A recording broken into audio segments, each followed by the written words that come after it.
La temática, la verdad es que no podía ser más oportuna, porque la descarbonización está en el centro de todas las agendas, iba a decir de nuestro sector, pero yo creo que es mucho más allá, está en todas las agendas de la sociedad y en especial en nuestro entorno europeo, desde que hace un par de años la Comisión Europea aprobara por ley el compromiso de alcanzar la neutralidad climática en 2050. Ese compromiso nos llama a todos y a todas, y en especial a los que tenemos una mayor responsabilidad en el impacto del cambio climático, y eso se llama sector de la edificación, y en España yo creo que lo tenemos el problema bastante acotado, medido, no tenemos las soluciones. Cualquiera que os diga a día de hoy que tiene las soluciones probablemente está, o no se lo ha mirado bien o está fantaseando, pero estamos todos convencidos y trabajando de la mano para llegar y para ir innovando y conociendo soluciones. Cuando hicimos el año pasado, desde Green Building Council España, lanzamos una propuesta de hacer una hoja de ruta para la descarbonización del sector de la edificación en España, nos dimos cuenta de que había mucho trabajo hecho ya y avanzado en cómo descarbonizar el uso de los edificios. Todos trabajamos ya desde hace años midiendo la energía, cómo ahorrar, cómo implementar medidas de eficiencia energética. Tenemos una estrategia nacional de rehabilitación para todo el parque existente y la definición de un edificio de energía casi nula para la nueva construcción. Sin embargo, esto quedaba un poco cojo si hablamos de emisiones en términos energéticos, bueno, incluso en términos energéticos también queda un poco corto si no ampliamos a toda la visión del ciclo de vida de los edificios, desde la generación y extracción de materiales, generación de productos de la construcción, puesta en obra, etcétera, etcétera. Haciendo ese nuevo dibujo de la descarbonización futura y del trabajo que nos queda por hacer, una de las principales conclusiones es que tenemos que descarbonizar rápidamente los materiales de construcción, los productos de construcción que utilizamos, y dar entrada a nuevos productos de construcción que son bajos de por sí, bajos en carbono, materiales de base biológica o materiales con baja carga de carbono embebida. En esa mezcla de soluciones y de materiales nos vamos a mover hoy muy a gusto entre empresas, diseñadores, ingenieros, que tienen encima de la mesa este reto no menor. Y voy a empezar presentándoos a quien nos acompaña hoy y les iré lanzando preguntas. Dejaré un espacio, espero, me avisáis con tiempo para dejar un espacio para que vosotros también podáis preguntar directamente. Y voy a empezar por mi derecha con Mireia Reguart, que es arquitecta, larga trayectoria, además de larga trayectoria de compromiso y diría casi activismo en la sostenibilidad en la edificación, y ahora mismo dirige el estudio de arquitectura Bauwood y tiene años, ya digo, de experiencia, así que te voy a lanzar una pregunta desde tu punto de vista y desde tu trabajo como diseñadora. ¿Cómo podemos empezar a descarbonizar desde el diseño de los edificios? Como arquitectos, ahora mismo lo que tenemos es una asignatura troncal, yo creo que es la sostenibilidad. La sostenibilidad, que significaría el impacto, la cantidad de residuos, emisiones y recursos que va a usar nuestro edificio en todo el ciclo de vida. Entonces el proceso de diseño es muchísimo más amplio, o hay que concebirlo con una serie de hitos que antes no contábamos.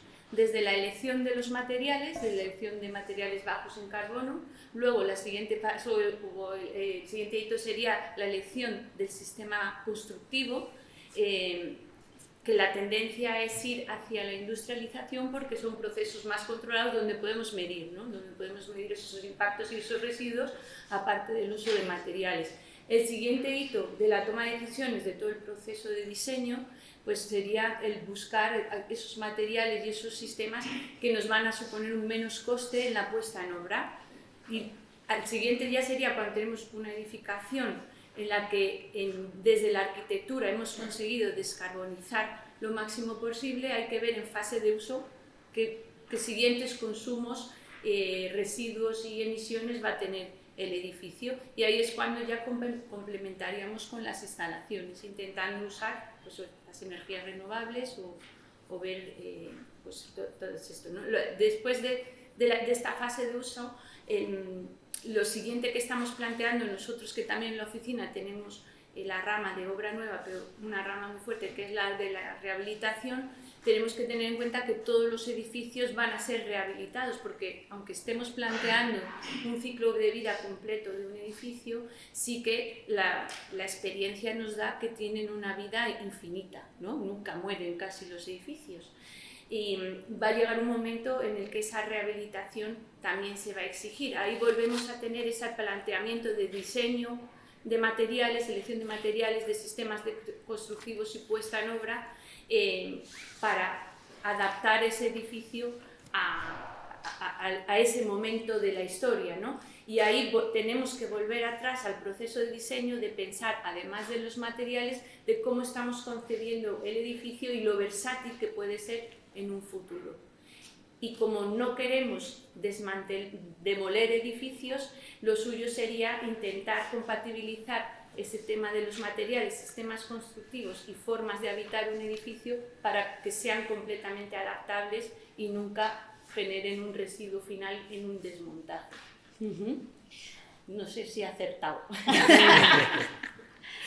Yo creo que has dado pistas, lo primero, para un cambio de actitud a la hora de diseñar un edificio, que es de pensar como hacíamos, ¿no? En el momento en el que entrego las llaves y me largo y ahí os quedáis, a casi hacer un acompañamiento, o por lo menos hacerte responsable de un edificio en una vida que, como dices tú, puede ser, no sé si infinita, pero sí larguísima. O sea, eso es muy larga. De los 50 años teóricos que le damos de vida a un edificio, suele largarse bastante más.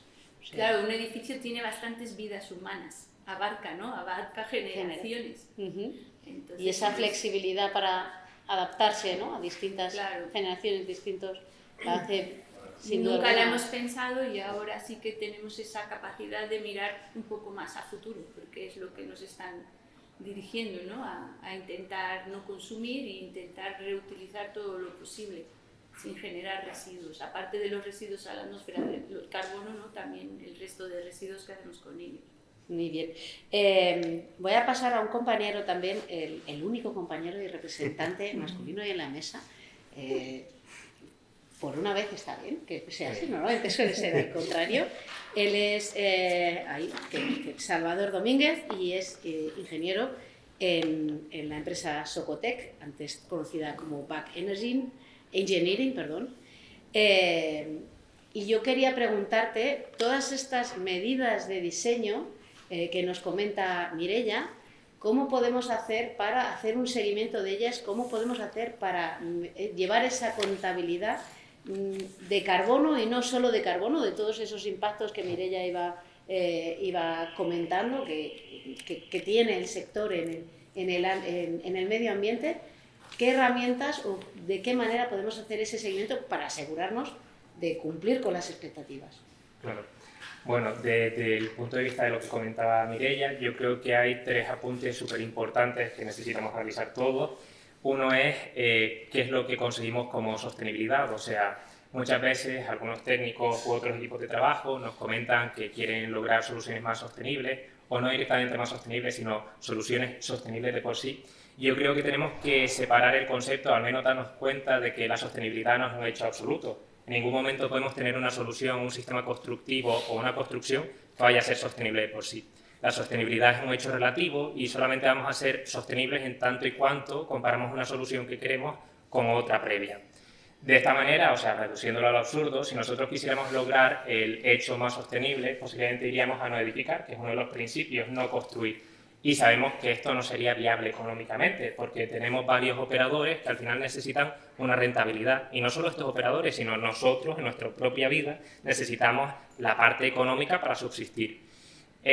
Otra deducción al absurdo, que también nos llevaría a la propia naturaleza, es decir si el hecho de que un volcán implosione sería sostenible. Es algo natural, es algo ecológico, pero no sostenible para el medio ambiente, igual que no lo es que una especie acaba invadiendo un gran área hasta el punto en el que se quedan sin recursos y vuelven a desaparecer. vemos al final que la sostenibilidad como tal necesitamos medirla de manera comparativa y siempre bajo una especie de toma de decisiones consciente con rigor científico o técnico.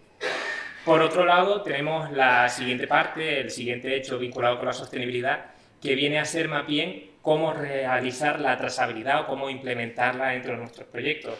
Realmente esto vuelve a ser un problema de escala. En función del proyecto en el que estemos, igual que como si tuviéramos una gran empresa, no podemos aplicar los mismos criterios o los mismos índices o métricas de medición.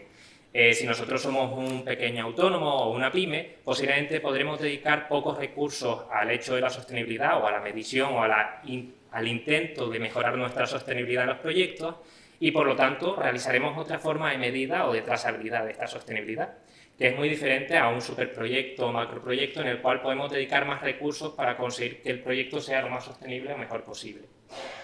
De esta manera, nosotros básicamente vamos a tener que ponernos en cabeza que para el alcance que tenemos como técnicos necesitamos realizar unas operaciones. Y la más básica de todas, que todos tenemos en mente, es coger un sistema constructivo, una sección tipo, medir exactamente la cantidad de material y en base a eso los impactos para cada sistema, solución o proveedor. Aquí tenemos nuevamente un problema, y es que el hecho edificatorio es bastante complejo. O sea, tenemos muchas disciplinas que se están mezclando, no es como la obra civil u otras disciplinas específicas, y nosotros tenemos sistemas de instalaciones, sistemas estructurales, sistemas constructivos de fachada, de acabados, y cada uno de estos tiene una repercusión en el edificio. De manera que si nosotros analizáramos aisladamente cada uno de estos sistemas, posiblemente llegaríamos a conclusiones erróneas. Intentamos hacer un acabado que sea lo más sostenible. Al intentar que sea más sostenible reduciendo el impacto medido en huella de carbono, posiblemente incluiríamos un aumento de peso en el edificio en función de la toma de decisiones que hayamos tomado. Si no realizamos o no conseguimos el edificio como algo integral, posiblemente repercutiríamos a que las zapatas o la cimentación tenga más cargas, por lo tanto salga con mayor cantidad de material y al final lo que pensamos que iba a ser sostenible acaba siendo antisostenible, precisamente porque no entendimos el edificio como un hecho integral. Y por último, yo creo que algo que también es relevante y no menos importante es la parte de que cuando nosotros estamos intentando medir la sostenibilidad tenemos que tener claro de que esta se basa en métricas u objetivos específicos. Ahora mismo a nivel global lo que buscamos es la descarbonización por el efecto en el cambio climático, pero existen otras medidas adicionales como pueden ser la parte económica o la parte social, que ya la hemos visto recientemente reflejada, por ejemplo, en el Código Estructural de España, que recoge la sostenibilidad medioambiental, social, prestacional y económica. Si perdemos el punto de vista o la parte de conocimiento, rigor científico o incluso de sentido común vinculado a la sostenibilidad, que es construir menos siempre es mejor, posiblemente estamos perdiendo de vista directamente cualquiera de los otros parámetros de la sostenibilidad. Que nos salga una métrica en huella de carbono más reducida no significa directamente que seamos más sostenibles, aunque sea preferiblemente lo mejor para nuestro hecho edificatorio. Y yo creo que con eso, no sé si respondo a lo bueno, que sí, de sobra. O sea, me parece muy interesante tu punto de vista. Es cierto que es muy difícil enfrentarse a la sostenibilidad, ¿no? Desde un único punto de vista. Desde luego, nosotros desde GBC llevamos años abogando por esa mirada integral, ¿no? de la sostenibilidad desde todas sus ramas y facetas, y de hecho las herramientas de sostenibilidad, de evaluación y certificación de la sostenibilidad tienen esa mirada integral, digamos, de acometerlo desde lo social, lo político, lo social, lo económico y lo ambiental, aunque sin duda alguna no podemos negar, ¿no? La mayor de esa intentar reducir esa huella de carbono y que de hecho va a ser una herramienta habitual, puesto que ya se avanza en la próxima directiva de eficiencia energética la obligatoriedad de medir la huella de carbono de los edificios pasado mañana, ¿no? En 2027 todos los edificios de más de, me parece que son 2.000 metros, tendrán que medir esa huella de carbono, o sea que más vale que los técnicos nos vayamos poniendo las pilas a trabajar con esa manera, ¿no? Y con esas herramientas. Bueno, pasamos al meollo de la cuestión hoy, a abordar estos materiales que están teniendo dentro, vamos, vosotros, porque os conozco además, y sé que estáis haciendo esfuerzos ímprobos por, como toda la sociedad y como todos estamos llamando, a descarbonizar tanto vuestros procesos como vuestros productos, para alcanzar esa neutralidad climática.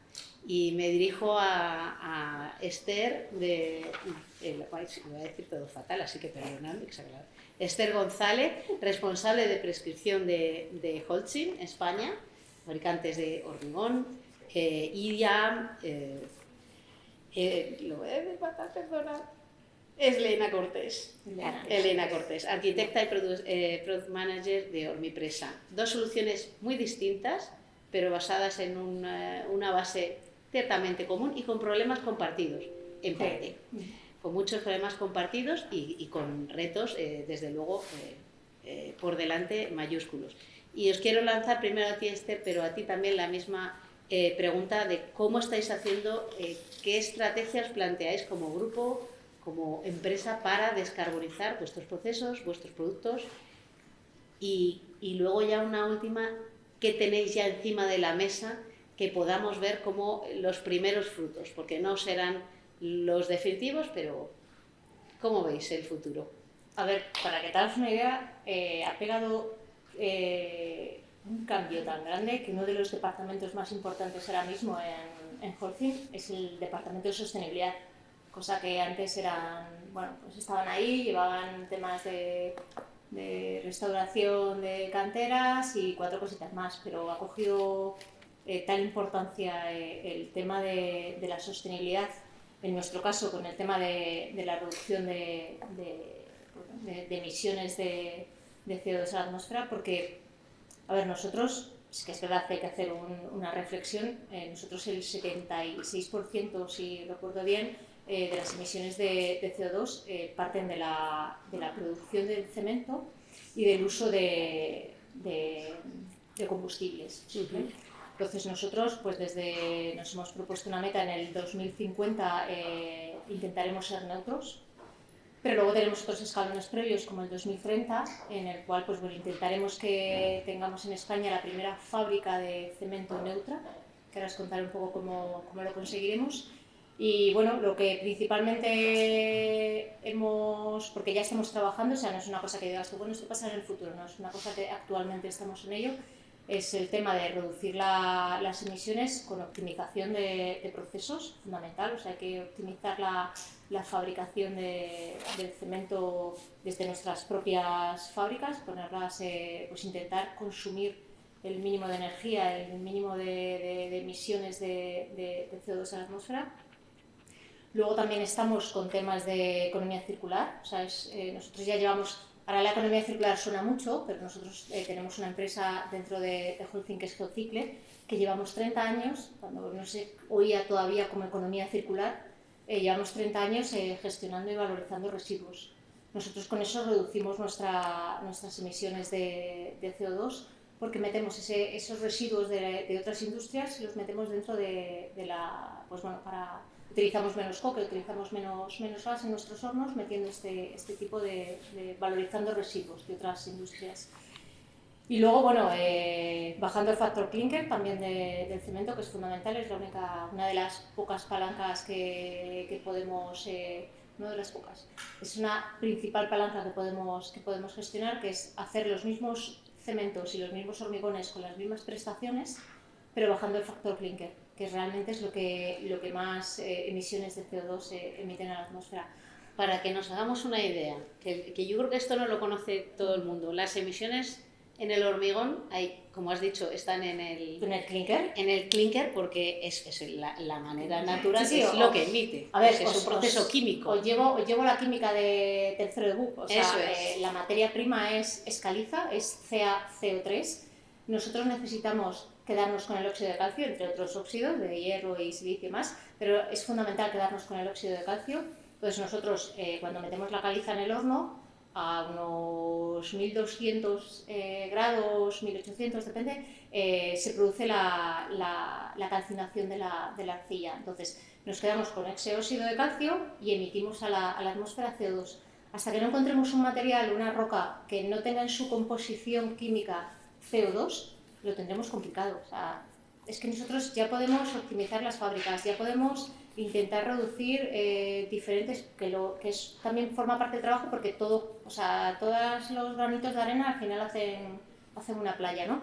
pero nuestra parte más complicada es esta, que la materia prima ya de por sí nos trae CO2, el cual no necesitamos para la fabricación de cemento, simplemente necesitamos el óxido de calcio y lanzamos el CO2. Pero bueno, ahí estamos con temas, lo que te digo, tema de bajar el factor clinker para tener hormigones y cementos con baja huella de carbono, y que a nivel de obra se comportan exactamente igual, a nivel de durabilidad, a nivel de trabajabilidad, de resistencias mecánicas. O sea, que la gente le da un poquillo como diciendo, esta gente que me está vendiendo, ¿no? Que me quieren meter en obra. Pero ahí están los ensayos y se comportan exactamente igual. Y luego sí que tenemos otra cosa muy importante, que es la que tenemos un proyecto en Carbonera, que es donde tenemos una de nuestras fábricas de cemento, que es el tema de la captación de CO2. O sea, nosotros para el sector en general, para descarbonizarnos, tendremos que captar y que utilizar ese CO2, incluso en algunos casos el tema del secuestro del CO2. Nosotros ya tenemos un proyecto que se llama Elite House, en lo que te digo, en Carboneras, y lo que estamos es, la idea es captar el CO2 de la chimenea, lo tratamos y lo metemos como fertilización carbónica en los invernaderos de Almería. Lo que hace la plantita es que come CO2, que da gusto, crece más fuertecita, necesita menos agua y menos sustrato. Con lo cual, pues bueno, al final ganamos todos. He presenciado plantaciones hidropónicas con CO2 y la verdad es que los tomates salen enormes. No sé si necesitan tanto CO2, pero desde luego el que se les inyecta es una cosa. Bueno, al final están como en el carbonífero, en la época del carbonífero, que teníamos ahí en Noruega una selva tropical, pues es que comía mucho CO2, pues 3/4 de lo mismo en los invernaderos. Eso significa que a nosotros nos irá mal, pero a las plantas seguramente. O sea, nos va mal como especie. Nos va mal como especie. Claro. Y luego, por último, estamos trabajando con el ICME, con el Instituto Geológico y Minero de España, para buscar trampas para capturar el CO2, que será la única forma de intentar conseguir la neutralidad en el 2050. O sea, tenemos un reto mayúsculo. Tenemos un reto guapo. Mayúsculo. Vamos a pasar a otra familia, la del hormigón prefabricado, el hormigón que comparte muchas de las cosas que ya ha comentado Esther, pero le añadimos otras o matizamos. Tiene también sus ventajas, esa industrialización de la que hablaba Mireia, que se nos presenta como una oportunidad, ¿no?, de mejorar ya no solamente la calidad de la edificación, sino incluso la calidad del trabajo de las personas en el sector. Pero bueno, cuéntanos, ¿qué estrategias tenéis? Sí que es cierto que nosotros compartimos los retos que comparten también desde Holcim, porque bueno, es una de nuestras materias primeras, es decir, nosotros necesitamos cemento para fabricar hormigón. En ese sentido, Hormipresa se está centrando en muchos aspectos del ciclo de vida y desde el diseño hasta los residuos, ¿no? Entonces, en todos los puntos hay como un interés importante para mejorar. En ese sentido, por ejemplo, desde el principio las materias primas y el transporte, pues procuramos que nuestros proveedores sean kilómetro cero, estén lo más cerca posible. A la hora de diseñar, dado que es un prefabricado industrializado, hay muchas cosas que se plantean desde el minuto cero, con lo cual eso mejora todo el diseño, mejora el hecho de que no hayan residuos al final. Es una obra seca, prácticamente, que decir que todo esto siempre, bueno, pues reducimos tiempos, reducimos CO2. Y en ese sentido también luego hay mucho estudio, no tenemos un departamento de sostenibilidad, pero sí tenemos un departamento de I+D, que está muy centrado en nuevos proyectos para mejorar la calidad de nuestros productos, y en este sentido trabajamos mucho con la Universidad Politécnica de Cataluña.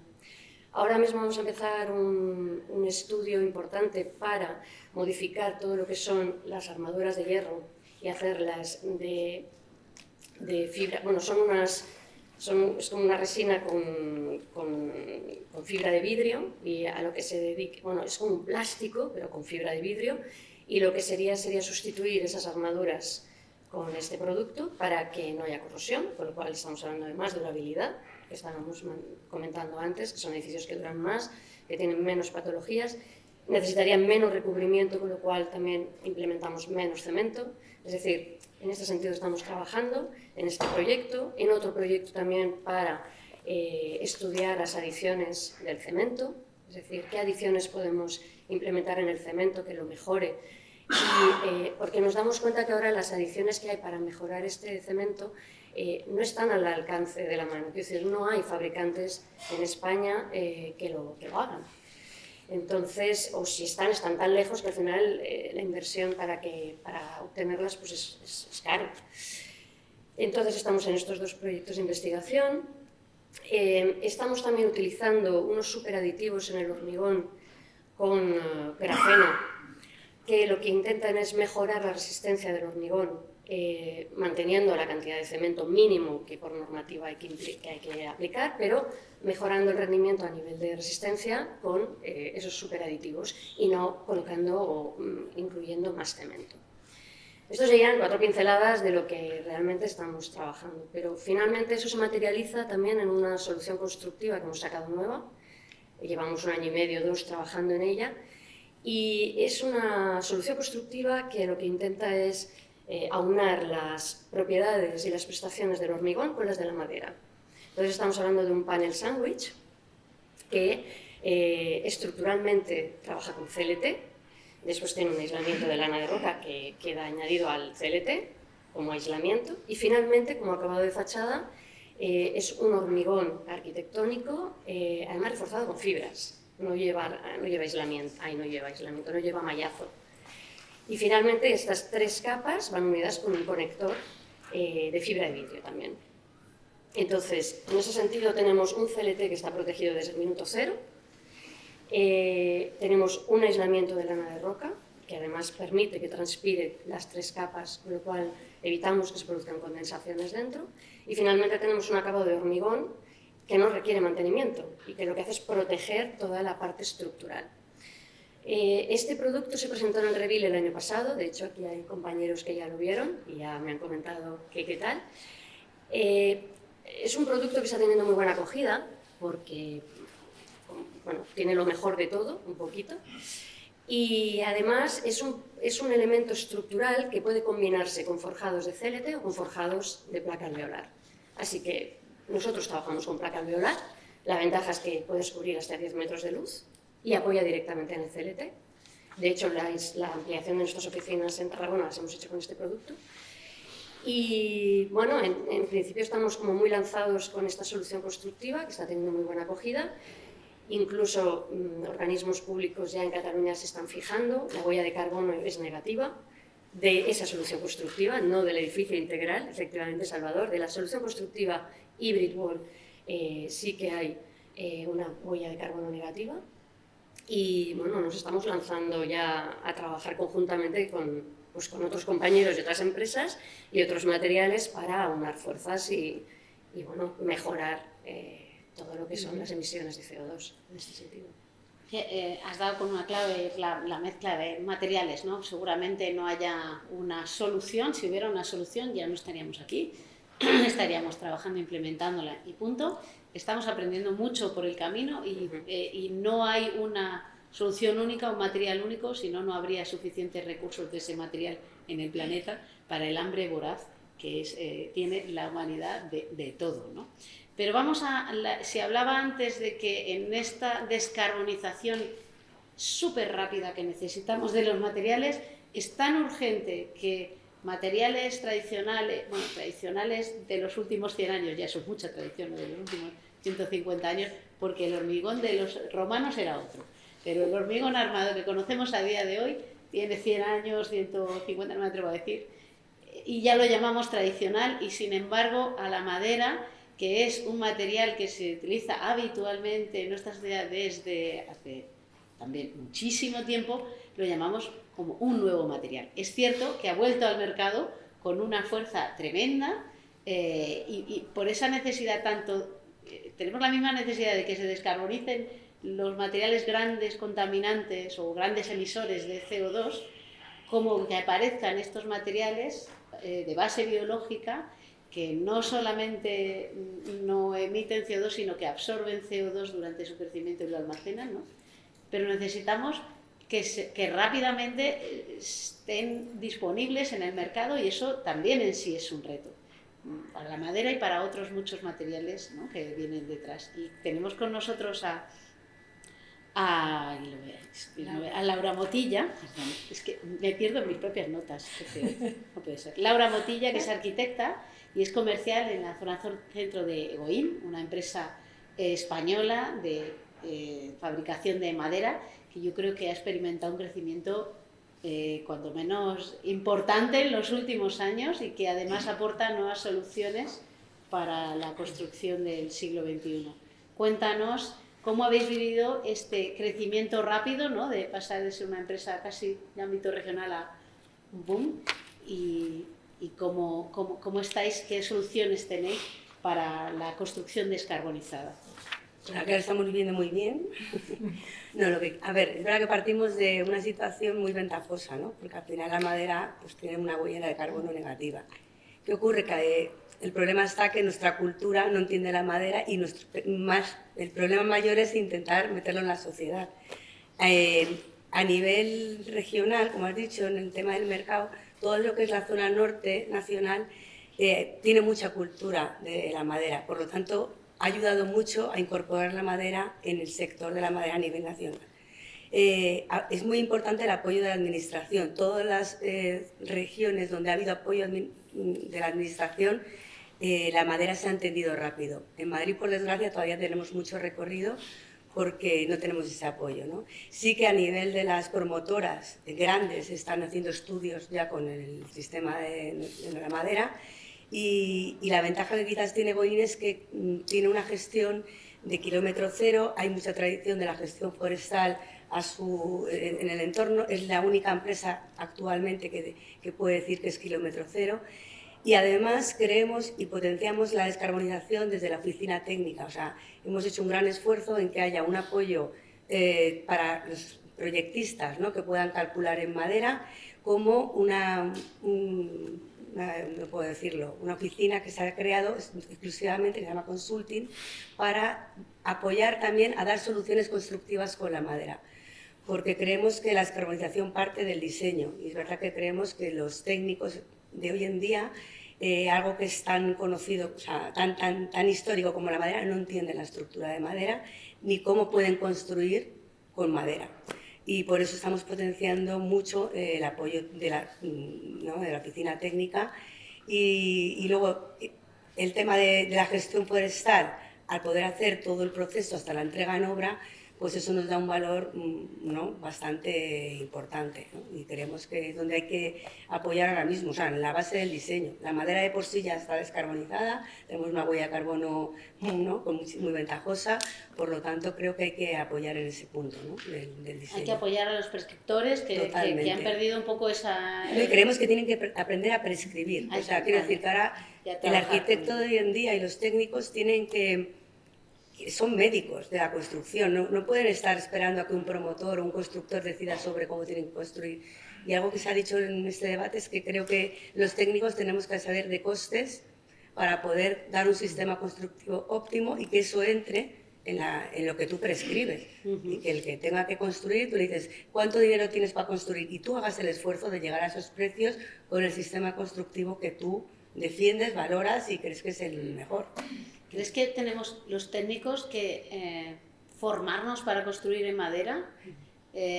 Por supuesto. Por supuesto. Y no solamente formarse para construir, sino saber de valores económicos total. O sea, no van a hacer un proyecto básico ya. Hay que ya desde un proyecto básico poner número a las cosas, valores a las cosas para que cumplan desde el punto de todo pues eso, a nivel de eficiencia energética, a nivel de consumos, todo eso tenemos que ponerlo nosotros los datos. En ese sentido yo creo que hay algo muy importante que ha dado un cambio con el tema de la madera. Cuando hablamos de madera dices madera, pero madera ¿cómo funciona, ¿no? Es un material anisotrópico, es un material que funciona.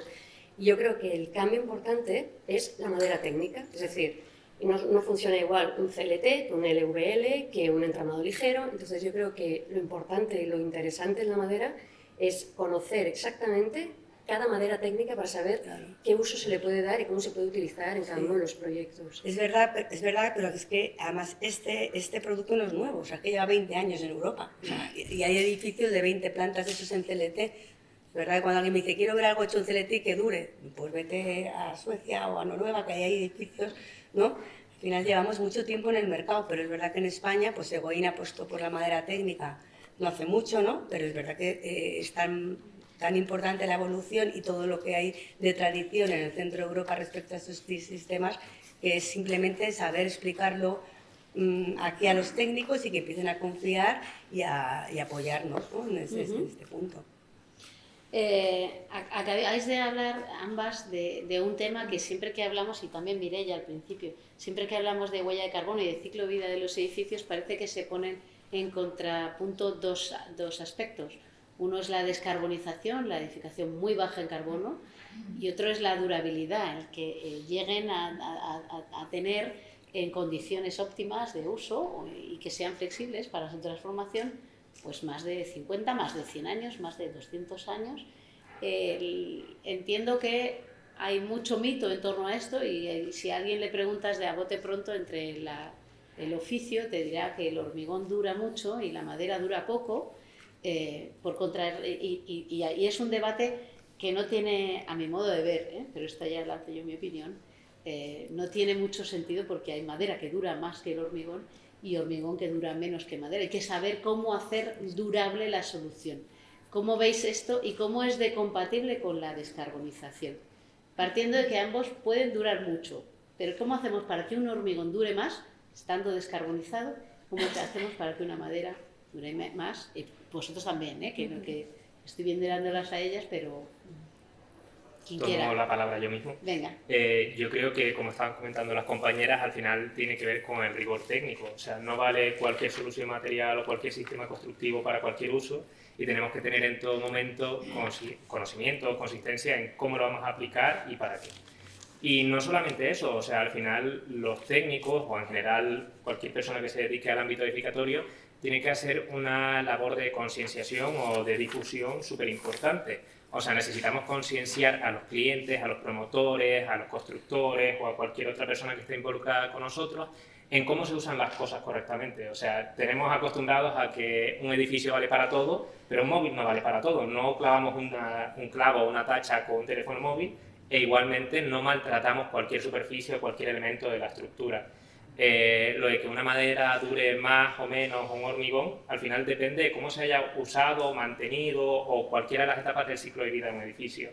Y podemos encontrarlo aquí en Madrid o en cualquier lugar de Europa o del mundo, edificios en los cuales hay estructuras de madera centenarias que no han necesitado ni una sola vez mantenimiento porque se han usado correctamente, y edificios que pueden estar al mes o al año incompletos, males o derribados. Y es algo también que afecta a la parte prestacional de la normativa y también a cómo se concibe en cada cultura, en cada uno de los países, el hecho del edificio. No va a ser la misma durabilidad para nosotros que en Estados Unidos o Reino Unido con lo que viene siendo el balloon frame, que se espera un mantenimiento, una dedicación más consistente al edificio, o lo que puede ser en Francia o Alemania, la dedicación de 100 años con el mantenimiento mínimo, porque es lo más fácil, lo más cómodo para el promotor. No sé qué opináis al resto. Sí, no, la durabilidad, nosotros en el estudio la ligamos un poco con el tema social, ¿no? De cómo lo van a vivir. En rehabilitación sí que planteamos siempre sistemas que sean de bajo coste y fácil mantenimiento, dependiendo de los barrios en los que estemos trabajando, porque cuando rehabilitas un edificio, tú lo has cogido ya con una vida de 70 años en el que no se ha invertido un duro, porque la cultura, por lo menos aquí en España, es de no invertir en nuestros edificios. A lo mejor sí en nuestra casa, pero no pensando que nuestra casa es más allá de la puerta, es un edificio compartido con todos los demás vecinos, ¿no? Y en rehabilitación sí que los elementos simplemente durables y con poco mantenimiento son muy importantes. En nueva construcción quizá la durabilidad debería tener el otro concepto, el de desmontable, adaptable y todos estos temas, ¿no? Para poder pensar luego la transformación de los edificios, que también te lleva a la sociedad, ¿no? A poder adaptarse a la sociedad en cada momento de la historia del edificio. Bueno, nosotros como mundo hormigón lo tenemos muy estudiado, entonces, bueno, no todo el mundo hace un hormigón correctamente para que tenga una durabilidad, o sea, es como todo. pero haciendo un buen mix design y bueno, o sea, y utilizando hormigones de baja huella de carbono, que ya los hay, nosotros tenemos hasta ahora mismo hasta un 70% de reducción de huella de carbono. Somos el primer fabricante con DAP, o sea, es decir, que no es que hagamos un brindis al sol y digamos, bueno, es que es tanto, está ahí. DAP para todos. Declaración ambiental de producto. Muy importante. Propia, no la sectorial. Nosotros tenemos de nuestro propio análisis del ciclo de vida desde la cuna a la tumba. O sea, hemos hecho el análisis de vida completo de nuestros hormigones. Está verificado por un tercero, o sea, que no es algo que nosotros, no es un brindis al sol que hayamos dicho un 70% y bueno, te lo crees o no te lo crees, sino que está ahí verificado por un tercero. Entonces, nosotros creemos que la condición de durabilidad del hormigón, bien diseñado, bueno, es ahora mismo, bien diseñado, y una utilización de hormigones con baja huella de carbono a nivel de durabilidad, creemos que es potente. Luego también lo que tiene el hormigón, que al final es la minería urbana esta que comentan ahora, ¿no? De que lo puedes reutilizar infinitamente y lo vuelves a meter otra vez en el proceso de fabricación como árido reciclado. Pues nosotros, entre comillas, bien diseñado y con un buen I+D lo tenemos relativamente fácil. Eso lo tenéis fácil. Vais a ser... No, queda muy feo decirlo, pero es como el cubo de reciclaje de todos los materiales de construcción. Todos pueden ir ahí a ese proceso, casi. Sí, luego te cuento. Tenemos una cosa muy chula que la sacamos ayer en prensa y luego te... Muy bien. Pasamos precisamente a esa parte de la reciclabilidad, la reutilización, la transformación, la minería urbana, en suma, la economía circular, que es la otra gran agenda que tenemos dentro de la reducción de impacto ambiental de nuestros edificios, ¿no? Necesitamos bajar su huella de carbono, necesitamos dejar de extraer materiales de la naturaleza para encontrarlos o en el territorio de manera sostenible. Ayer presentaban una charla muy interesante sobre el IBABI y las obras que está haciendo en Baleares, en las que casi intenta nutrirse de materiales kilómetro cero, con baja huella ambiental. Y nos decían, ¿y en Madrid qué tenéis? ¿En Madrid qué hay? Mirad en el territorio. Y entonces alguien dijo, pues lo único que no queda es lo que ya tenemos construido. Luego minería urbana, ¿no? Que estabas diciendo tú. ¿Cómo estamos preparados para ejercer esa minería urbana? Si Madrid dependiera solo de su suelo, ¿tenemos suficiente material? ¿Estamos preparados para reutilizar, recuperar, reciclar materiales? ¿Y los que estamos sacando al mercado, ese panel compuesto, se puede recuperar? Bueno, en ese sentido estamos estudiándolo. No tenemos la solución todavía, no es fácil. Sí que es verdad y sí que es cierto que Hormipresa, por ejemplo, todo lo que son placas alveolares, todas las mermas de placa alveolar, que es bastante, las machacan, sacan árido grueso y las volvemos a utilizar luego para nuestros productos. Pero también es cierto que por normativa no puedes implementar más de un 20% de árido grueso y sobre todo en elementos que son armados o en masa, pero no en pretensados, con lo cual tampoco es fácil volver a implementar ese árido, pero lo hacemos. Y en ese sentido, nosotros estamos ahora mismo más que o sea, es que es muy complicado volver a recircular todo el producto, ¿no? Ahora mismo lo estamos estudiando, pero será a largo plazo. Lo que interesa ahora es que dure lo máximo. Un poco yendo a la idea que comentabas de reutilizar ese edificio, darle otro uso, mantener los usos y mantener los edificios para no estar generando residuos y cambiando constantemente, ¿no? Entonces, estamos ahora apoyándonos más en hacer que los productos sean más durables, con lo cual es lo que estábamos hablando antes de que estamos implementando ahora todos estos elementos con fibra de vidrio internos para que no haya corrosión, para que haya menos recubrimiento, para que ese producto dure más. Y a nivel de recircular luego o de gestionar residuos, pues lógicamente también el planteamiento de prefabricado y preindustrializado intenta evitar también eso. O sea, estamos previniendo más que pensando, bueno, ¿y qué haremos con los residuos, ¿no? Estamos intentando generar el mínimo de residuo y implementando muchísimo tiempo y trabajo para que aquel producto sea durable. Luego seguimos investigando para ver qué vamos a hacer, como bien comentas, con todos estos paneles. Ahora mismo pues también es verdad que hay paneles de hormigón que se utilizan luego pues para hacer vallados, claro que se puede reutilizar, pero en general lo que hay ahora construido, aquello cuanto menos se toque mejor, y cuando más se puede reutilizar y dar otro uso, que es lo que yo creo que tendríamos que hacer, mejor, ahora mismo. ¿Queréis añadir algo más? ¿Alguna idea para fomentar esa economía circular? Bueno, lo que te comentaba, nosotros sacamos ayer, además lo sacamos a la luz para todo el sector, que es hemos sacado de EcoCycle, y es la minería urbana que hablamos, pues todo lo que son los residuos de demolición, meterlos en la fabricación del cemento, o sea, no en el árido para hacer hormigón, sino en la fabricación del cemento como materia prima. Entonces es una forma de no utilizar residuos naturales y darle uso a esa minería urbana que se llama ahora, pues bueno, meterlo en la fabricación del cemento, no del hormigón, ¿no? Bueno, aparte también del hormigón, pero principalmente la parte complicada es meterlo en la parte de fabricación del cemento. Totalmente. Bueno, seguramente gran parte de los residuos de la construcción no viene de la demolición de edificios, que se demuelen, no tantos, pero sí de las millones de intervenciones que hacemos a diario, reformas, cambios de baños, ahí vemos, eso supone muchísimo al final, ¿no? Igual esa reciclabilidad y esa circularidad hay que buscarla también, no en los materiales que hoy estamos hablando casi como de grandes materiales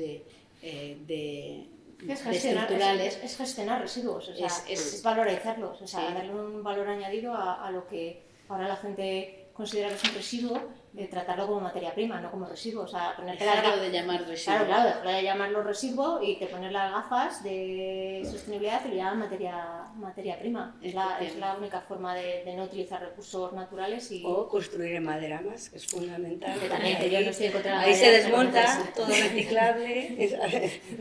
Sí, la madera gana. Y la madera al final, pues eso se puede reutilizar. O sea, pero que no es una lucha de tú más. No es una lucha porque al final... Si nos complementamos... Exactamente, que ganamos construyendo en altura, por ejemplo en madera, que podemos meter un hormigón de mejor calidad porque reducimos el acero, o sea que al final... Y nosotros no podemos construir bajo tierra con madera, o sea que, de la mano, que es fundamental que vayamos de la mano, pero también es verdad que para esto que comentáis, el construir en maderas es primordial también. O sea... Bueno, pero en ese sentido podemos decir que sí que es verdad que nos podemos complementar y que nos necesitamos mutuamente, claro. Porque sótanos, plantas bajas de hormigón básico para que no haya contacto, humedad con madera, protección de la madera, porque tú dejas un celete y no puede quedar expuesto, tiene que estar protegido, con lo cual elementos como el hormigón protegen... El celete es estructural, o sea que siempre hay que protegerlo. Exacto. O sea, no hace falta, quiero decir, pues proteger con una fachada ventilada, con un sate, con lo que al final el celete, pero hay que protegerlo, desde el punto de vista de la durabilidad, a mí no me preocupa porque lo que decís, hay estructuras tradicionales sin ningún tipo de tratamiento y han durado años y siglos, y el celete lo que tiene en realidad es eso, ¿no? El tiempo de secado, cómo funciona un panel y todo ese tipo a mí eso no me preocupa el mantenimiento, el conocimiento, igual que tenemos que enseñar a la gente que lleve a los coches a la ITV, pues que hagan su mantenimiento de sus edificios. Eso es otra... Igual que hay que educar a técnicos, hay que educar a los usuarios. A los ciudadanos, sí. Siguiendo con lo que dicen ellas, yo creo que algo importante y que todavía no se ve lo suficiente a nivel europeo e internacional es el desarrollo de nuevos modelos de negocio. O sea, estamos muy acostumbrados, tanto por el promotor como por cualquier persona de la cadena de la construcción, que crean el hecho edificatorio, el producto, el elemento y se desentienden, desapareció. Pero nosotros desde Socotec, por ejemplo, en los últimos meses o en los últimos 2 o 3 años, hemos ido desarrollando o participando en el desarrollo de alianzas estratégicas para intentar cambiar esos modelos de negocio. Si sabemos que la fachada, ya sea por un prefabricante o por otro proveedor de elementos, va a ser posteriormente desmantelada por el mismo y se le va a dar un uso posterior, ya tenemos esa parte del control de los residuos resuelta. Si además conseguimos fachadas tecnológicas o acabados tecnológicos que puedan ir realizados en seco y somos capaces de conseguir que el proveedor posteriormente los recupere y los vuelva a emplear en otra obra, ya sea con una pérdida del valor o lo que sea, es que estamos apelando directamente ya a la circularidad, manteniendo el valor del producto el máximo tiempo posible mientras reducimos los residuos. Y esto necesita, exacto, y necesita sí o sí ese cambio de mentalidad en los modelos de negocio en los cuales ya no damos un producto, sino que damos producto más servicio. Ahora mismo todos lo vemos, no es algo sencillo, no es algo fácil, no podemos garantizar la rentabilidad a corto o medio plazo porque no tenemos a nivel empresarial esas estrategias o esos procedimientos implementados, pero ya a nivel internacional hemos conseguido que otras empresas que proveen de servicios o productos consigan implementarlo. A lo mejor no en el hecho edificatorio porque es más difícil, al menos una estructura que vive 50 o 100 años, no podemos esperar que esa empresa siga en 50 años, pero una fachada que vive 10 o un proveedor de instalaciones o de paramentos, eso sí que es sencillo. Totalmente, se iba a preguntar precisamente por ese cambio de mentalidad, lo hemos visto en los coches, ¿no? Y lo hemos visto en las viviendas también un poco, esa tendencia al alquiler, ¿no? Menos en España, que tenemos una tradición tremenda de la posesión, pero en los coches ha sido muy rápido, ¿no? De repente el car sharing, las nuevas generaciones, como que hay otra manera de compartir recursos más que ser dueños y precisamente los ejemplos de alquiler de acabados ya existen. El renting ya existe para las moquetas, incluso para las fachadas es el término, digamos el más extremo, pero hace 2 años, yo lo oí esto por primera vez hace 4 años y parecía ciencia ficción y hoy es realidad. O sea que veremos a lo largo de los años más cosas que hoy en día nos parecen ciencia ficción. Toda esta ciencia ficción además tiene muchas dosis de realidad porque ya estamos viendo que todos tenéis o disponéis de soluciones que responden de alguna manera a este reto.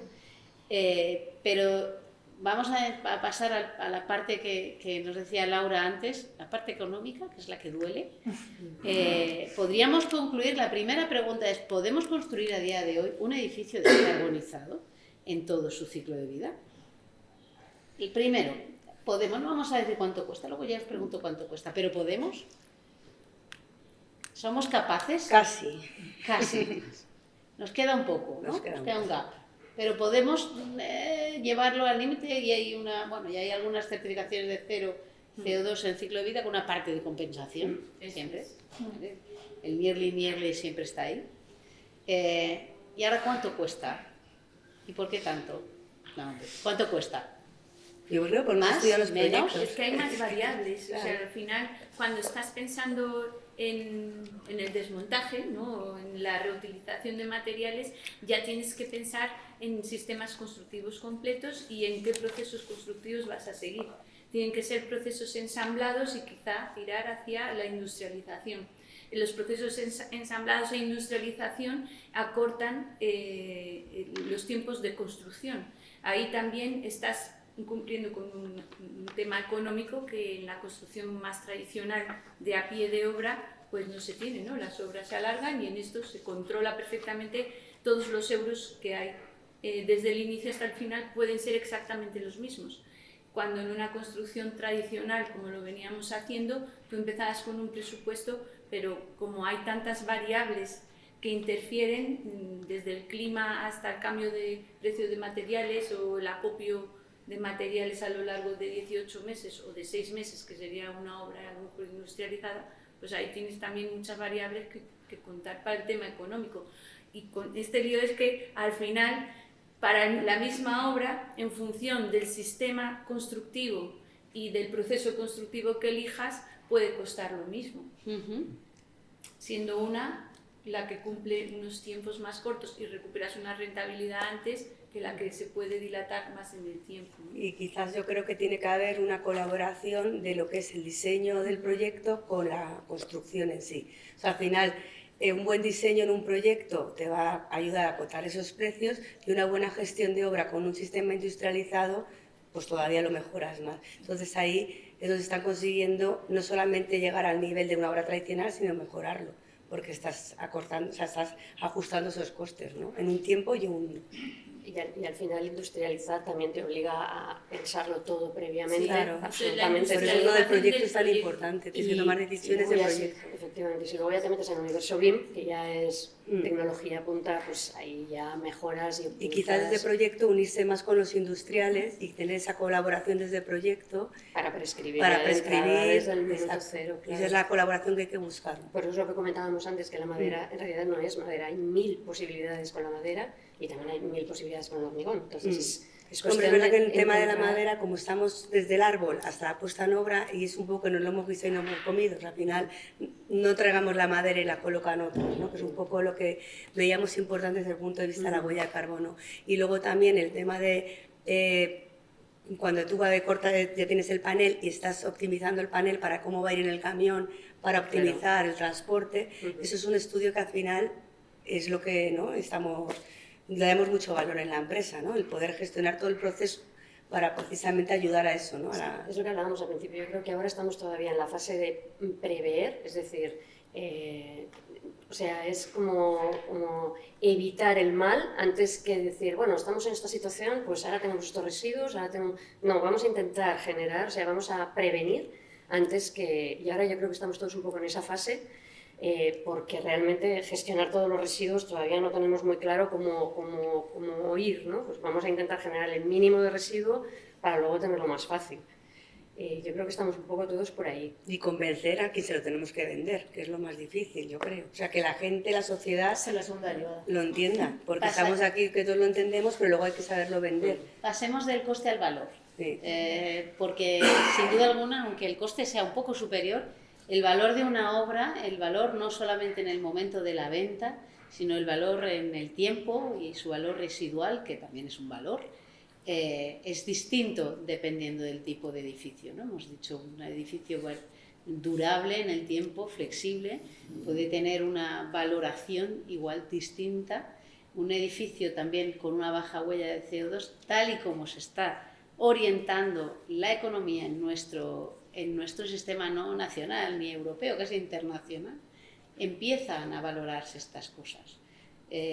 Sabemos valorar y sabemos comunicar bien ese valor añadido de un edificio sostenible en estos términos. Porque luego hablaremos del resto de términos, porque no me gustaría dejar la mesa solo hablando de carbono y descarbonización, pero en estos términos de edificación sostenible, descarbonizada, circular, le vemos el valor, se lo sabemos dar y lo sabemos comunicar. Yo no creo que sea un tema de ahora comunicar, sino de lo que hemos hecho anteriormente. O sea, hay tanta mala política respecto al mundo de la construcción y la gente no se fía, que tenemos que empezar a construir más, ver más, que se vean cosas hechas para que la gente empiece a confiar. Yo creo que aquí en España el que no ve, o sea, hay ver para creer, o sea, y eso es lo que tenemos que hacer, empezar a hacer bien las cosas nosotros y poco a poco la sociedad irá, ¿no?, cambiando. Y contarlo, hay gente que se lo cree o hay gente que viene porque ya no hay que contarle nada, pero que tenemos que hacer nosotros primero mucho y hay que tener hechos, no solamente contarlo, ¿no? También habría que preguntar, pues, a la gente qué valor da un certificado energético a la hora de comprar una casa. Ahí es donde viene el valor de CO2 que tiene tu casa. Tú cuando te compras una casa miras ese papel que te da el notario el día de la firma, lo pides antes para ver si te compras esa casa o la de al lado. Eso también es algo cultural que no lo hemos trabajado en España. En zonas de Europa sí que lo hemos trabajado mucho. Yo creo que va un poquito por ahí. Me da la sensación de que hay muchos conceptos en el aire, que todo el mundo quiere ser sostenible, pero que no acaba de entender muy bien qué significa cada cosa. Y bueno, nosotros en Hormipresa tenemos un sistema que es el Arctic Wall, que tiene una certificación PASI. Y es verdad que vienen muchos clientes, cliente final, y no, quiero una casa pasiva. Usted sabe lo que es una casa pasiva, entonces hay que explicarlo. Yo creo que hay falta de conocimiento, hay muchos conceptos en el aire, pero no acaban de entender bien a qué se refiere o qué implica o qué quiere decir. Y entonces, cuando no entiendes lo que vas a comprar, no estás dispuesto a pagarlo. Entonces, yo creo que es muy importante formar y entender claramente esos conceptos para que no se quede en, es de madera y con plantitas. No, es que va más allá, ¿no? Entonces, yo creo que hay un poco hay mucha información, pero no del todo. Hay muchos... ¿Cómo decirlo? Como muchos títulos, pero... Mensajes. Sí, mucho mensaje, pero poco contenido. Sí, el papelito este de la eficiencia, la gente es algo más que nos quieren cobrar. O sea, la gente lo ve así. O sea, no lo ven como realmente el valor que tiene, ¿no? Tú no estás dispuesto a pagar algo que no entiendes. Exacto. Entonces, al final yo creo que nuestro objetivo, el que tendríamos que tener nosotros como técnicos y que estamos en Esa contacto... pedagogía. Es esa Exacto, pedagogía. enseñar. Exacto.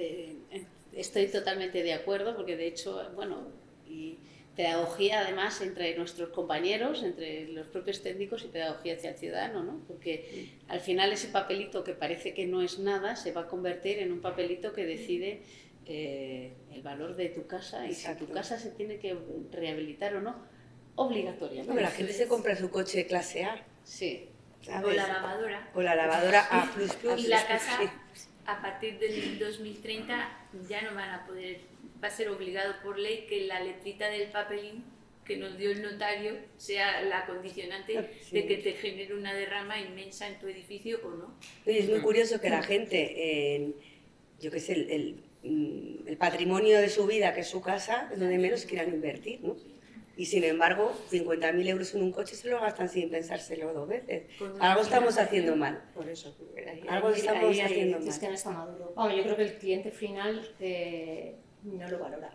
Sobre todo el tema de huella de carbono, que es algo intangible. O sea, Sí, es muy que intangible. le cambias la ducha por un jacuzzi y no tienen problema en gastarse 2.000 euros más, pero gastarte 1.000 euros más porque tu casa sea neutra, como no lo veo, no lo toco, mucha conciencia de sostenibilidad tienes que tener tú como cliente para decir, venga, 2.000 euros más, pero no es algo tangible, o sea, no... No, pero yo tienes creo que decir que tu le falta- casa va a valer más porque va a tener una mejora y Vale, que va a eso tener sí, menos eso- consumo. Pero tienes que dar Eficiencia siempre energética datos. todavía la Eficiencia compran, energética, sí, estoy con porque- Esther, que la huella de CO2 Esa es es muy aún difícil. más intangible.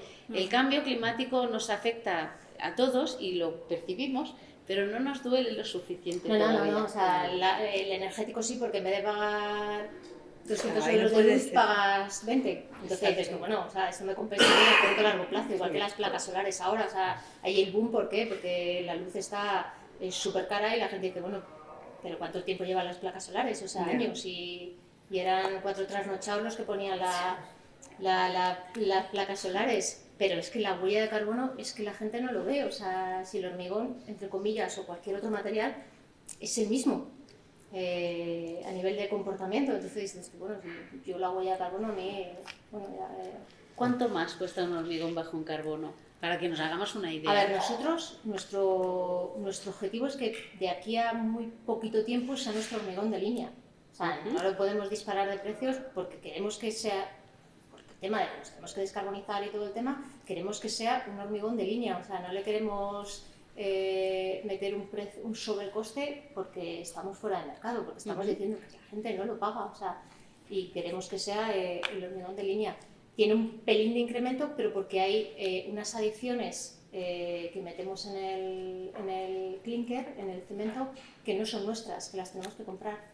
En un hormigón convencional, entre comillas, todo es nuestro, de nuestros recursos, pero en los hormigones de baja huella de carbono tenemos que meter escorias de altos hornos, y esas escorias o esas actividades calcinadas las tenemos que comprar nosotros. Entonces lleva un incremento. Es pagable. Yo siempre digo lo mismo, digo la cosa está de que es pagable si entra en proyecto. O sea, si cuando tú inicias un proyecto te pones las gafas de sostenibilidad, es pagable. Cuando ya estás al final a la constructora, no le digas tú, oye, que por 2 euritos más, a 3 euritos más, tienes, porque la constructora te va a decir no, o sea, no. Ya. Pero si entras en la fase de proyecto es... O sea, Es viable. volvemos a la importancia de prescribir bien desde el primer momento y además de poner objetivos medioambientales a los proyectos, ¿no? Al final se trata de no solamente cómo podemos hacer que se prescriban esos objetivos medioambientales, y suelto ahí las herramientas de certificación porque las conozco muy de cerca, ¿no? Pero una de las soluciones que nosotros veíamos, o de la utilidad de las herramientas de evaluación y certificación medioambiental, era precisamente contar con una herramienta para comunicar esos objetivos medioambientales con el constructor, con el cliente, y llegar a un compromiso, digamos, y no salir de ahí. Porque decía un compañero mío siempre, bueno, un compañero que todos conocéis, Albert Cucci, que profesor de la Escuela del Vallès, decía, cuando hay que recortar en un proyecto, siempre se cae la sostenibilidad y nunca la seguridad estructural. Porque si para calcular una estructura de hormigón que le estamos mayorando las cargas un 50%, minorando la resistencia un 60%, estamos utilizando un 90% más de material, eso no se puede recortar por motivos de seguridad, que luego hablaremos a ver si a lo mejor podíamos darle una Sí, sí, vuelta. le podemos dar una pensada. Le podíamos dar una vuelta, ¿eh? Porque igual estamos utilizando una burrada más de material de lo que necesitamos. Bueno, ¿por qué se cae siempre la sostenibilidad lo primero? ¿Y por qué no podemos hacer que recortarse, o sea, que se mantenga eso y se recorte en otros aspectos? Sin caer en la inseguridad. Pero ya que he sacado el tema, tú que conoces bien el código estructural... A ver, Dolores, yo creo que algo importante es que tenemos que recordar que la arquitectura es un hecho social, o sea, construimos para el 70% de la población que no tiene acceso a la vivienda, y cuando nosotros vemos la escala o preguntamos a un consumidor o usuario de arquitectura, pagar por una botella o por un elemento un 5% más, que supone 3 o 4 céntimos del bolsillo a escala de sueldo mayoritario, no supone un problema. Pero en el hecho edificatorio ese 4 o 5% puede suponer los ahorros de 2 o 3 años adicionales, o incluso más, dependiendo del caso de la persona. Entonces es posible que ya por el propio punto de vista de autopromotor o persona que quiere comprar su propia vivienda, no le encaje tan bien tener que pagar un 5%, un 3% más, que para nosotros puede ser irrisorio para un hecho de una edificación que pueda tener 400 viviendas. Claro, a escala no hay problema. Pero para ese usuario definitivo, pagar 10.000 o 20.000 euros más acaba siendo un problema y claro, entre elegir ser sostenible o no, me quedo con las prestaciones. A todos nos da miedo que de noche se nos caiga una viga o se nos caiga el forjado encima mientras estamos durmiendo. ¿A alguien le da miedo? ¿A alguien se le ha caído una viga de un edificio calculado antes del Código Técnico Estructural? Claro, pero no da miedo porque las prestaciones que nosotros tenemos en Europa son bastante rigurosas. O sea, el índice de fiabilidad, si lo miramos dentro de la normativa con criterio y rigor técnico, es de un 5%. Solo el 5% de los edificios que están ejecutados ahora mismo pueden tener un posible fracaso porque el cálculo no cumple esa especificación técnica o esa seguridad estructural. ¿Cuánto queremos limitar esa seguridad estructural? Porque no solamente nos afecta a nosotros en que de repente se nos desplome el edificio, sino que al final nos afecta en lo que hablamos antes, la circularidad y nuevamente la sostenibilidad. Si el edificio dura menos, es menos adaptable o menos se puede llegar a vincular a posibles usos posteriores y nuevamente nos lleva a que dentro de unos 10 años, con las nuevas necesidades o requisitos de la población, tengamos que demoler ese edificio para construir uno nuevo o rehabilitarlo, pero no todo se puede rehabilitar porque si se concibió con unas ideas o unos usos futuribles, posiblemente no quepa cualquier otro uso. No transformamos ahora mismo viviendas en un uso para aparcar coches o viceversa precisamente por temas de luces o de capacidad estructural. Entonces al final tenemos un poco de problema. No podemos tenerlo todo y tenemos que decidir, preferimos esa seguridad estructural, esa adaptabilidad, eso de poner en nuestra vivienda en cualquier lugar una estantería repleta de libros que puede pesar un quintal, o preferimos vivir como personas con, iba a decir bajos recursos, sino que adore poco sus recursos materiales y por lo tanto viva simplemente con una esterilla, una cama y no haya nada más. Entonces, bueno, pero habrá un punto medio, habrá un eso punto nos afecta a medio. los requisitos, ese punto medio entre decidir si queremos tener pocas cargas en un edificio, muchas, afectan la construcción de madera muchísimo por las cargas permanentes, afectan al hormigón por temas de durabilidad o de variación de las cargas a lo largo del tiempo, y no hay un punto intermedio. No hay punto intermedio, no hay margen, porque si no hay margen vamos o de camino a la catástrofe del cambio climático o a la catástrofe Es que social. creo que es de tan vivir. importante la figura del diseñador. Claro, es que sí. Es que vamos a ver, volvemos al ¿Por qué se inicio. cae la sostenibilidad? Porque al final es el sombrero que quieres vestir luego al edificio. Claro. Si lo piensas como hilo conductor de todo el proyecto, entra. Entra, Y no es lo que fácil hay que tacharlo. estudiarlo. Cuando es un añadido, lo primero que te dicen, el añadido ese lo tachamos. Si forma parte de toda la concepción del diseño, de la elección del sistema constructivo y de la puesta en obra, no se puede disociar. Normalmente no se puede tienes que quitar armarios. tachar. Porque hay armarios que se va al presupuesto en una obra porque hay muchísimos armarios. El armario lo puedes poner más tarde. Puedes hacer una casa sostenible que no se caiga y poner menos Y que porcelanato puedas hacer caro. fiestas en casa, aparte de Exacto. tenerlas Al ahí. final- Muy bien. Bueno, vamos a dejar un huequito para preguntas del público. Me imagino que ya que estamos aquí casi en familia, tenéis posibilidad de alzar la voz y lanzarle una pregunta a cualquiera de ellos. Ha quedado todo tan claro que igual. Ok, claro, nos ha parecido. Yo Adelante. quiero volver un poco al tema de si la sociedad es consciente o no del tema de la huella de carbón. Ujú. Es verdad que cuando a los españoles nos tocan el bolsillo, como habéis dicho, nos damos cuenta, entonces queremos mejorar. Pero, por ejemplo, la industria del automóvil conseguido meterse en la cabeza del ciudadano y decir, uy, pues igual por 15.000, 20.000 euros más, tengo un híbrido o tengo un coche eléctrico. Soy más sostenible, estoy apostando por un futuro. ¿Es porque ellos lo comunican de una forma mejor? ¿Porque tienen ayudas? ¿Porque va un poco ligado con la política? ¿Porque están poniendo restricciones?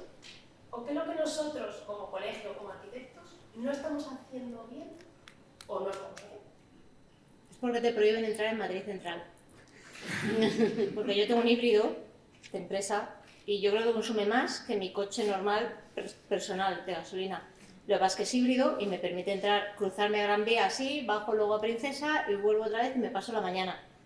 Pero en gasto, por ejemplo, de gasolina, creo que gasta más mi híbrido que mi coche que no es híbrido, que es un gasolina de hace 5 años.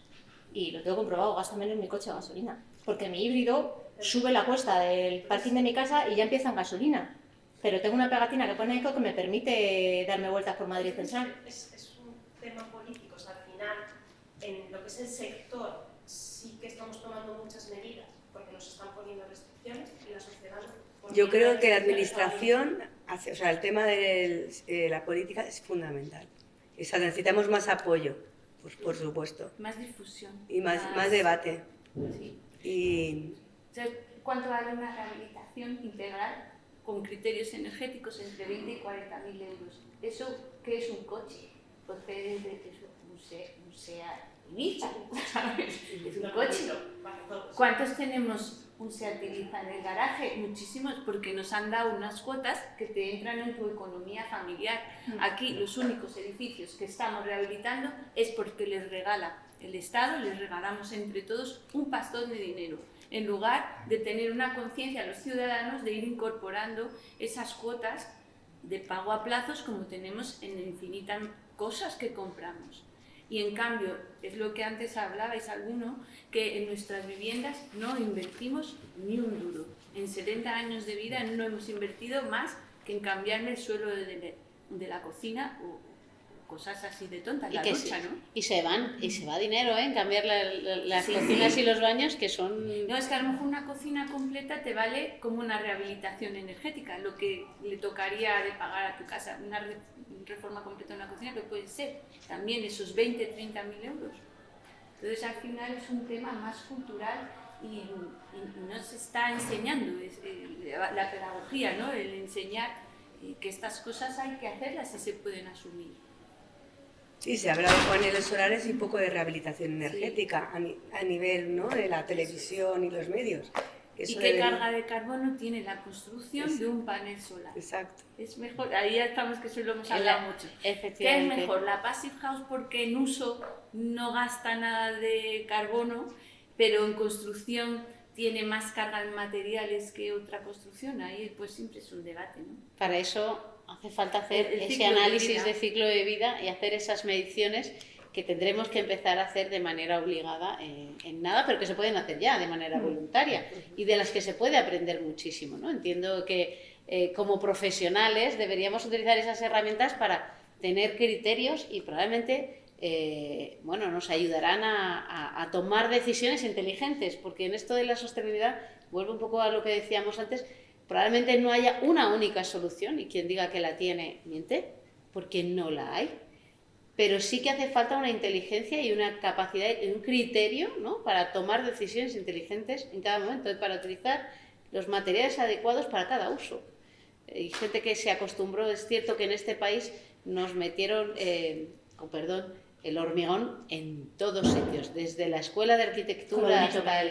Precioso, es precioso, pero salieron todos los demás materiales del catálogo y ahora vamos a volver a una complejidad y a una mezcla de soluciones. Pasa lo mismo con las soluciones energéticas.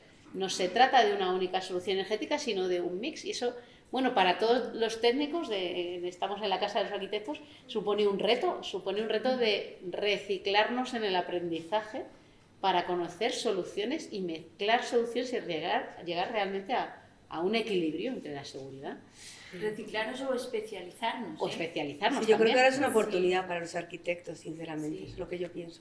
O sea, que es momento de formarse y de empezar a ponerse en valor en el mercado, que hasta ahora ha sido como, hago un proyecto básico, lo entrego a un constructor, el que decide cómo pone el ladrillo es el albañil y no tú un panel que has estudiado, que llega a industria según tú lo has diseñado y te lo van a colocar en obra como tú has decidido, ¿no? No, de ahí la importancia de hacer todo este tipo de debates para poder informar a los arquitectos y a los técnicos para que tengan un abanico de posibilidades, entiendan qué producto es mejor para según qué proyectos.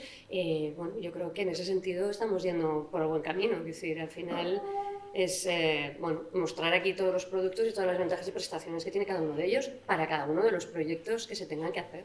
Porque la madera no es válida para todos los proyectos, el hormigón no es válido para todos los proyectos, luego está la arcilla, luego el metal, es decir, hay un montón de productos que pueden ser óptimos en función del proyecto. Y si alguien tiene dudas, que se dé luego un paseo por ahí detrás, ¿no?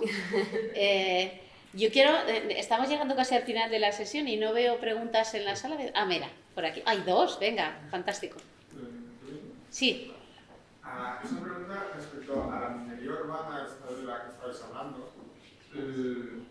Entiendo que es el concepto de yo quiero un edificio abajo hecho de hormigón, entiendo, de hormigón y cemento, y yo reaprovecho el 100% de este material, solo puedo aprovechar un tanto por ciento. ¿Cómo va la cosa? Cada vez que vuelvo a utilizar ese hormigón, ¿tiene menos cualidad o es la misma? No cambia, es inerte, o sea, lo puedes utilizar infinitamente como árido reciclado, lo vuelves a meter otra vez en el hormigón. O sea, es lo bueno que tiene, que es inerte, entonces lo puedes utilizar. Pero ahora en el tema de minería urbana entra todo, entra ladrillos, o sea, lo que pasa es que tienes que tratarlo, tienes que separarlo, ¿vale? Porque no, pues bueno, tienes que gestionar los residuos y valorizarlos, pero no solamente el hormigón. O sea, es que el hormigón, que es la parte que yo más controlo, es lo que te digo, es infinito la reutilización. Digamos que hay una como en los residuos en general, hay un orden lógico según lo que vayas a hacer con un residuo o que no sea residuo. Primero, la estrategia estrella, reducir desde origen. Claro. Segundo, darle mayor durabilidad, ¿no? Pero ya llegamos a la tercera parte, intentaríamos, si ya eso no tiene uso, no ha llegado, entraremos en la reutilización, que puedo coger de aquí para poner tal cual en otro sitio. La fachada que se alquila, los elementos prefabricados.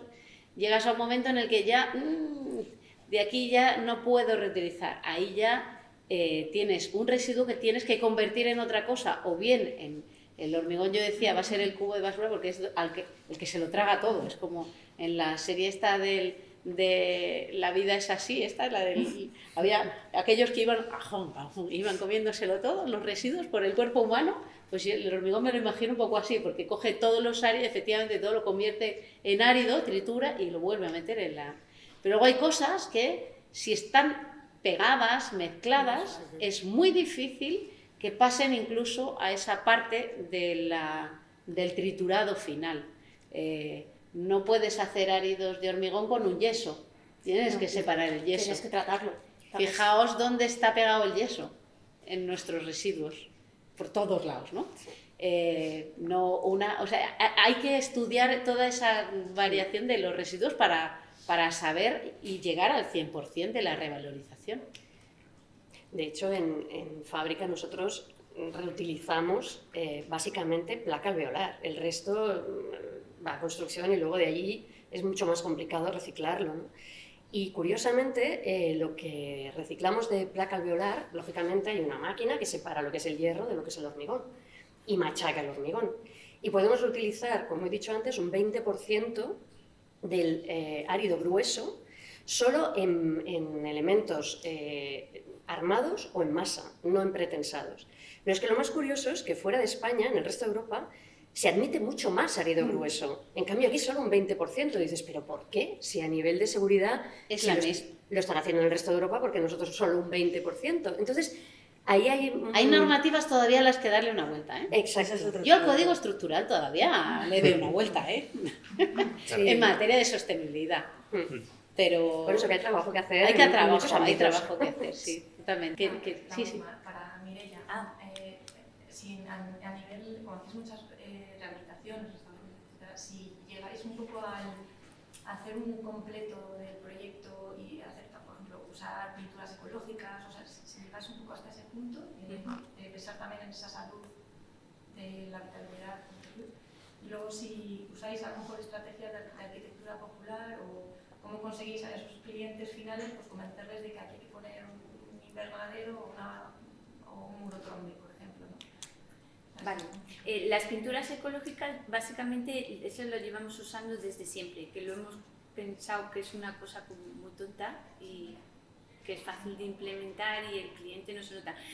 Sí es verdad que hay muchas cosas que no consultamos con el cliente porque creemos que no lo tenemos que decir, como el espesor del aislamiento. Es que yo no le digo cuánto quiere usted, 6 o 12, le digo yo, es que hay que poner esto chimpún, ¿sabes? Es que hay soluciones que las tienes que decir tú porque eres el técnico que sabe lo que vas a construir, ¿no? Y a nivel de soluciones constructivas es más complicado, ¿no? También depende muy bien si estamos hablando de rehabilitación de edificios con comunidades de propietarios, es muy diferente si estás trabajando en un tipo de barrio o en otro tipo de barrio. Hay en barrios que las soluciones prácticamente son las más económicas y vamos hacia un SATE, y en otros barrios que sí se pueden plantear otras soluciones más ensambladas, ¿no? Ir a las fachadas ventiladas, el pensar ya en fachadas ventiladas con base madera, o también depende del proyecto al que te enfrentes, el poder aportar soluciones diferentes, que ahí está la imaginación un poco, ¿no? Ahí está el valor del técnico. Sí. Bueno, estaba pensando en la cuota de mercado, si conocemos, o sea, estáis hablando de por qué no se hace más tal, no sé si sabéis las cuotas de mercado más o menos de construcción en madera o de prefabricación en España. Antes estabais hablando de países nórdicos, yo he trabajado en Suecia muchos años y allí, por ejemplo, de construcción en madera, la cuota de mercado en vivienda está alrededor del 20-25%, yo creo que son cifras bastante más altas. ¿25 has dicho? Aquí un 1% te digo. Claro. Entonces, esto yo creo que no es solo porque la gente esté concienciada, yo creo que también la administración está haciendo un papel fundamental, las agendas 2030, 2050, exigiendo en todos los proyectos que haya un análisis de factor verde, análisis de ciclo de vida, etcétera, que es lo que obliga a vosotros como proveedores y como técnicos, investigadores, lo hacéis porque, me imagino, por amor a la sostenibilidad, pero porque veis que es hacia donde, o sea, va a haber una exigencia de que no vamos a poder contaminar todo lo que nos dé la gana, eso es imposible, o sea, va a haber unos límites. Aunque ha habido algún proyecto, perdona que te interrumpa, en la que la administración ha apoyado la madera y tal, se han ido atrás por igual la OCT. Claro, es que, o sea, quiero decir que al final... Por eso, o sea, yo creo que la administración tiene un papel fundamental si comparamos con otros países que están liderando este cambio y que se puede exigir a los consumidores que miren su casa o que paguen un poquito más, etcétera, pero yo creo que al final es una cuestión de que va a haber que hacer ese cambio si queremos cumplir con el... Se no pueden depender de un tercero para esa decisión, ¿no? O sea, al final una OCT dice, venga, todo en madera, el concurso en madera y tal, de repente llega la OCT y dice que no, y la administración no hace nada. Claro, exacto. Y luego a nivel de costes, por ejemplo, yo cuando volví a empezar a trabajar aquí hay cosas que me sorprenden, que yo creo que se puede ahorrar muchísimo y que es mucho más ahorro que a lo mejor en invertir en materiales sostenibles, que es, por ejemplo, los espacios comunes en España están muy sobredimensionados, o sea, no te lo exigen tanto el que sean menos ascensores por número de vivienda, por ejemplo, que es una cosa que en Suecia, o sea, a los soy arquitecta, nos obligan, o sea, a tener el máximo número de viviendas por grupo de ascensores, etcétera, para minimizar espacios comunes innecesarios. Aquí a veces que ves edificios con 2 o 3 viviendas por ascensor, para mí eso me parece un derroche enorme. O garajes, o que incluso en vivienda protegida haya 2 plazas de garaje, o sea, también hay que cambiar un poco la mentalidad de cuántos coches se pueden tener y cuánto área de garaje podemos construir para, ¿sabes? Para ese estilo de vida que es que ya no es el que vamos a poder eso mantener, ¿no? en Europa, eso reduce, o sea, son unos muchísimo, costes de muchísimo. En Europa ahora se está hablando muchísimo de la suficiencia. Es no construir con 2 dedos de frente. Cuando yo preguntaba al principio también sobre el diseño, construir 4 plantas de garaje tiene un impacto brutal para un modelo de movilidad que no va a ser el coche por persona. o el de 2 coches por persona, o no debería ser, ¿no? Es verdad que la normativa todavía es muy, digamos, es antigua en ese sentido y te obliga al menos a una plaza por vivienda, no sé qué, y en eso se podría. Igual ese término de suficiencia se puede aplicar a un edificio en sí, incluso a su forma arquitectónica. O sea, necesitamos un voladizo de 10 metros porque nos gusta mucho. Cuanto más hormigón y acero tiene un voladizo de 10 metros, que queda muy chulo, frente a una estructura que puede ser muy bonita y más sensata, bueno, de otra manera más sensata, a la suficiencia en número de viviendas. En un país con 25 millones de viviendas tenemos 17 hogares principales. El resto son viviendas vacías o secundarias. Necesitamos muchas más viviendas. Podemos reutilizar espacios, viviendas abandonadas, no sé.